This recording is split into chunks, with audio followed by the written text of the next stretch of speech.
पवित्र गीता जी अध्याय 7 श्लोक 29 में गीता ज्ञान दाता प्रभु कह रहा है कि अर्जुन, जिस समय तुझे सभी आध्यात्मिक ज्ञान हो जाएगा और तू मेरे से परिचित हो जाएगा और तत्ब्रह्म से, उस परमात्मा से तू परिचित हो जाएगा, फिर संसार की कोई ही वस्तु की तू इच्छा नहीं करेगा, कोई डिमांड तेरे मन में नहीं रहेगी।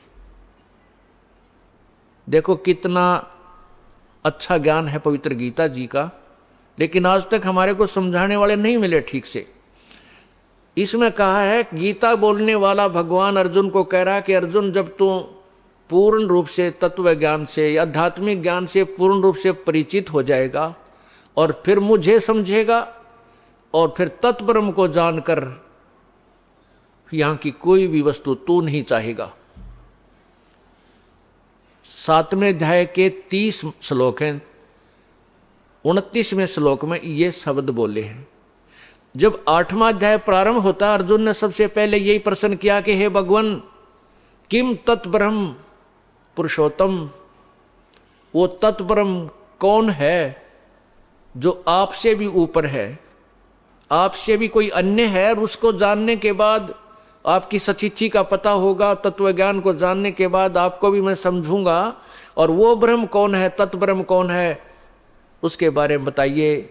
गीता ज्ञान दाता ने, गीता बोलने वाले प्रभु ने गीता जी के 8वें अध्याय के 3 मंत्र में श्लोक में कहा है, वो परम अक्षर ब्रह्म है, वो परम अक्षर ब्रह्म है। यानी गीता बोलने वाले परमात्मा भगवान से कोई और परमात्मा है, उसके विषय में गीता ज्ञानदाता कह रहा है, वो परम अक्षर ब्रह्म है।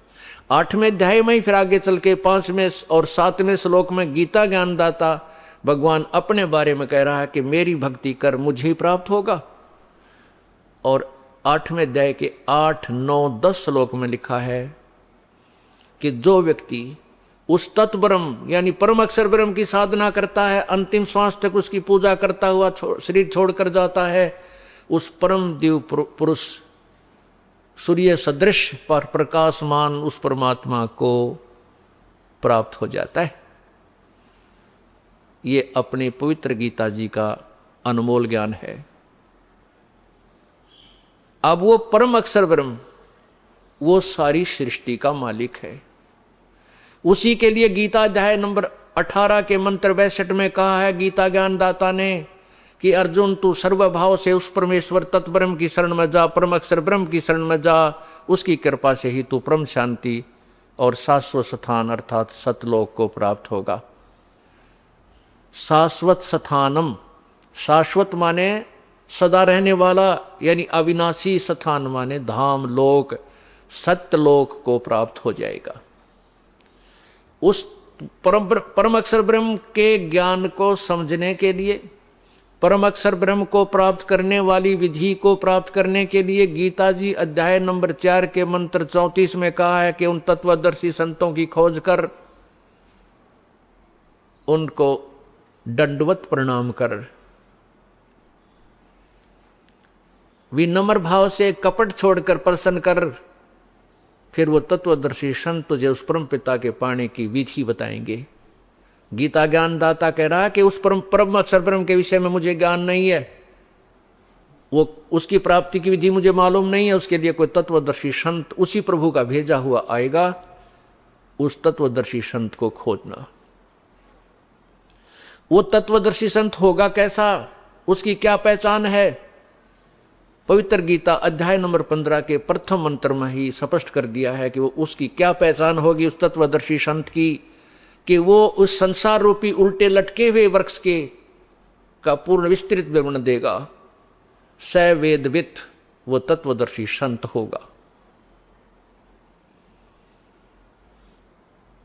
उस परमात्मा ने, पूर्ण ब्रह्म ने स्वयं ही एक भूमिका की थी तत्वदर्शी संत की, स्वयं ही वो भगवान है, स्वयं ही संत बनकर आते हैं, स्वयं ही एक अच्छे भक्त की भूमिका करके हमें उदाहरण देते हैं कि बेटा ऐसे ऐसे रहना जैसे मैं रह रहा हूं।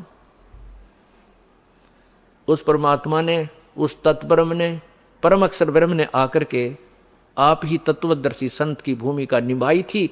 उसके बाद उन्हीं के ज्ञान से इस दास को वो तत्व ज्ञान प्राप्त हुआ है और तत्वदर्शी संत की पदवी उसी परमात्मा ने इस दास को दी है।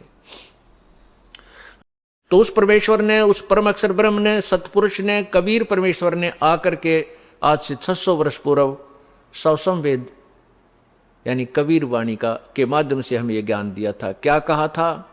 अक्षर पुरुष एक पेड़ है निरंजन वा की डार।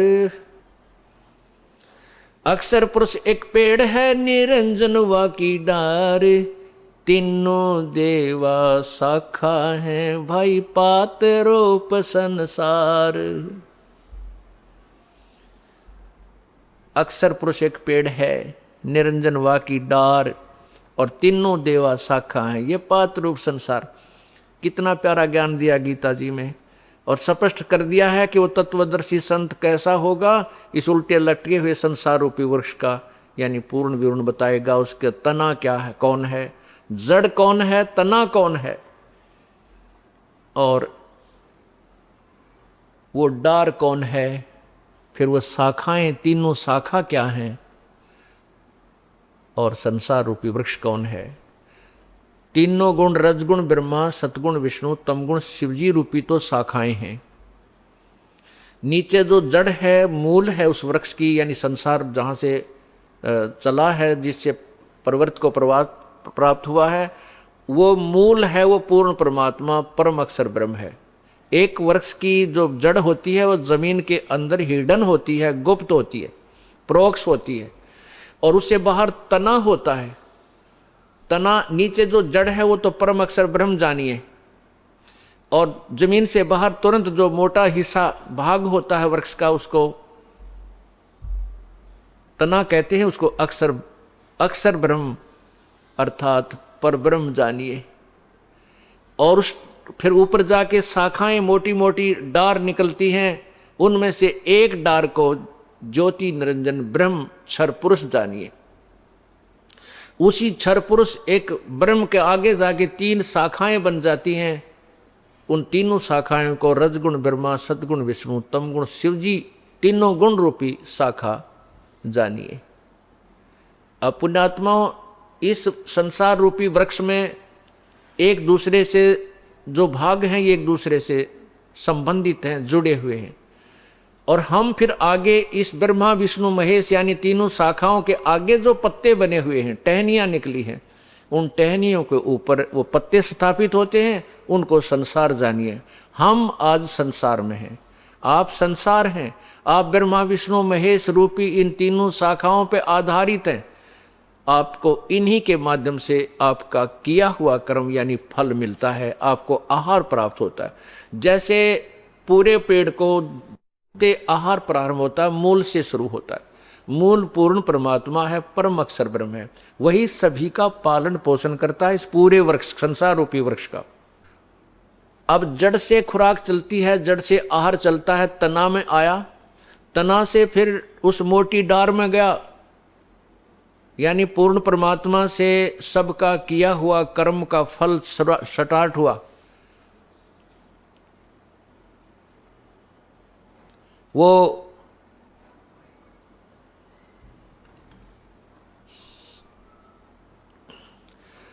जैसे जड़ से मूल से वृक्ष को आहार मिलता है।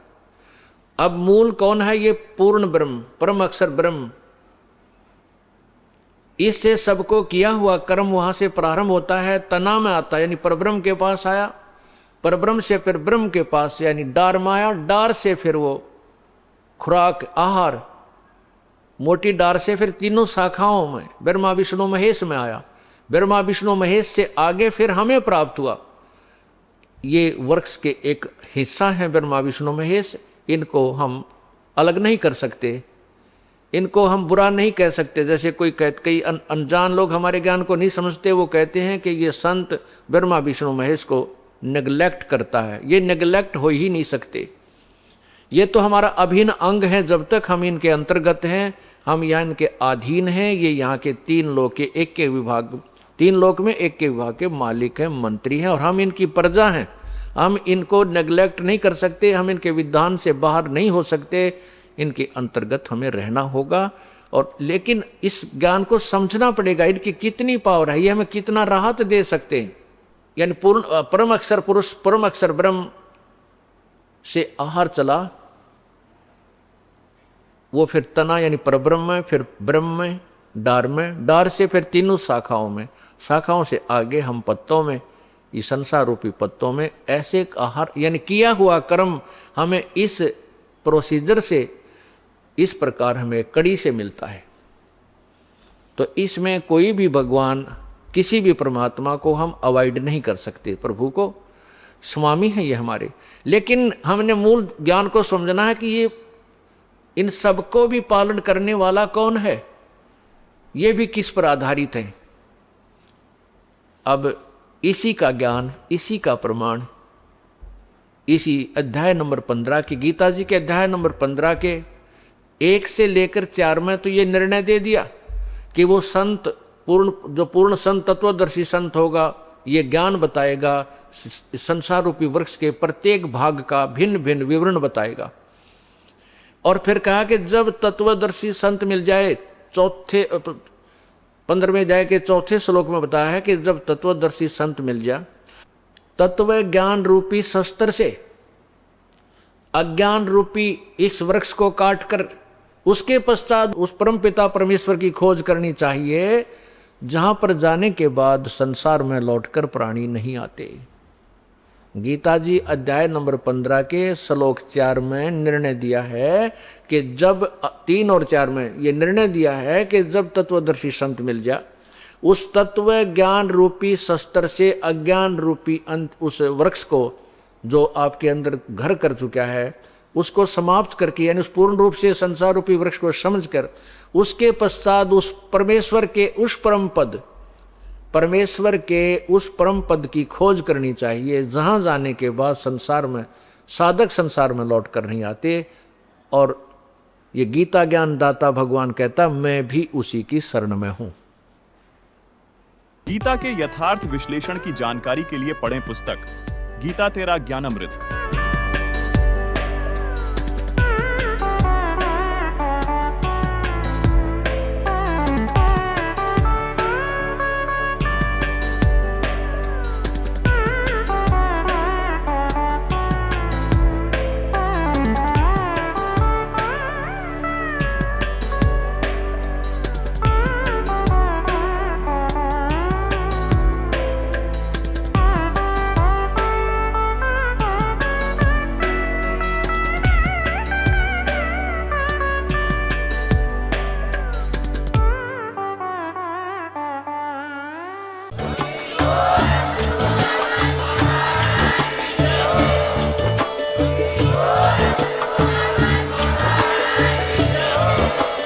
आप सुन रहे थे जगत गुरु तत्वदर्शी संत रामपाल जी महाराज जी के मंगल प्रवचन। अधिक जानकारी के लिए विजिट कीजिए हमारी वेबसाइट www.jagatgururampalji.org। संत रामपाल जी महाराज जी के शुभ आशीर्वाद से पूरे विश्व भर में 500 से भी ज्यादा नाम दीक्षा केंद्र हैं, जिन पर संत रामपाल जी महाराज जी द्वारा ऑनलाइन निःशुल्क नाम दीक्षा दी जा रही है। अपने नजदीकी नाम दीक्षा केंद्र का पता करने के लिए